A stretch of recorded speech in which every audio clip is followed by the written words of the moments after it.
I just want to do a bit of a whip around looking, ahead in 2026 across the world, starting with Ukraine, Mike, and the prospects at all for peace. We've seen a lot of meetings with leaders over the last few days.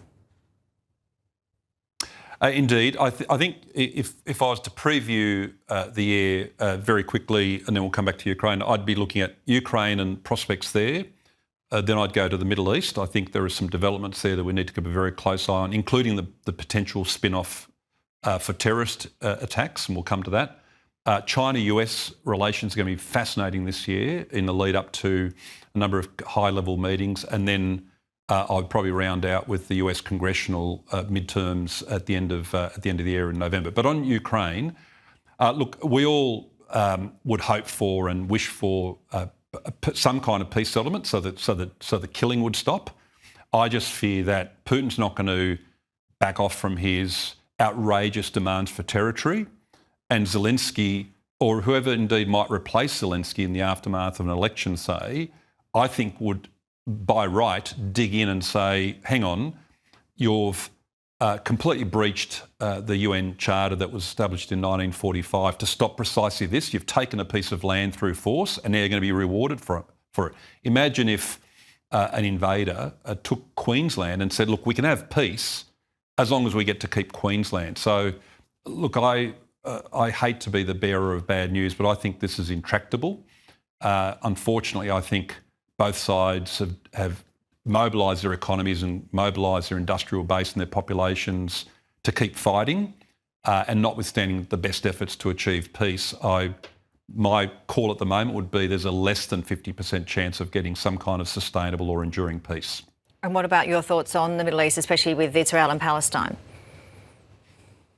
Look, I've been concerned, and I think I've said it to some of your colleagues, dating back to the peace agreement or the peace proposal that President Trump put on the table, which saw the return of the hostages. I said on a number of occasions, I think come January, February, so around now, you'd want to see this board of peace in place. You'd want to see the International Stabilisation Force, principally led by Arab and Muslim nations, with perhaps some European nations in support on the ground, disarming Hamas and keeping the peace. We're not really seeing that. There might be things going on behind the scenes that we've not been privy to, but it does concern me that with every passing week and every passing month that we get away from that peace announcement, that those fundamental pillars of peace, or at least stability, have not been put in place.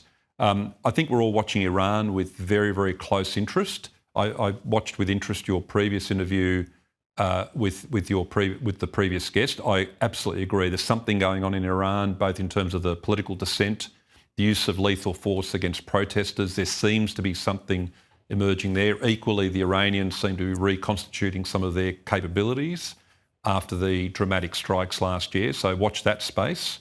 And then finally, but spinning off from the Middle East, I'm really concerned about spin-off terrorist-inspired or terrorist-directed attacks. We haven't heard much until recently, of course, about the Islamic State.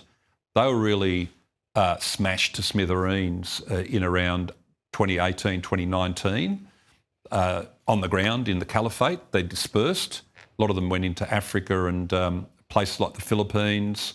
I think they've been biding their time. I think they've been trying to use outrage, as they would term it, over what's happening in Gaza as sort of a pretext to engender violence against Jewish people all around the world. Bondi, of course, potentially is in that category. We can't presume that because there's a criminal trial and we have to be respectful of the court process to see what comes out in terms of motivation. But I think follow-on terrorist attacks. So what's happening in the Middle East is of concern, but follow-on terrorist attacks all around the world, I'd be keeping an eye out on that too. All right, Mike Pezzullo, yeah, very interesting points indeed. We've run out of time, but we'll see you soon.